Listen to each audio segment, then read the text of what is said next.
Spider cinema post phone అయిందని మొన్నటి వరకు బాధపడ్డారు మహేష్ బాబు ఫ్యాన్స్. కానీ తాజాగా జరుగుతున్న పరిణామాలు వాళ్లకు సంతోషాన్ని కలిగిస్తున్నాయి.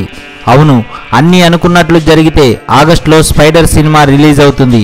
ఇంకా చెప్పాలంటే ఆగస్టు 9న మహేష్ బాబు కొత్త సినిమాను విడుదల చేస్తారట. ఆ రోజుకు ఎంత ప్రత్యేకత ఉందో మహేష్ ఫ్యాన్స్ కు ప్రత్యేకంగా చెప్పనక్కర్లేదు. ఆగస్టు 9న మహేష్ బాబు పుట్టినరోజు.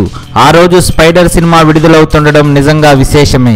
ఇప్పటి వరకు మహేష్ బాబు నటించిన ఏ సినిమా అతడి పుట్టినరోజు నాడు విడుదల కాలేదు. స్పైడర్ కు మాత్రమే ఆ ఘనత దక్కుతుంది.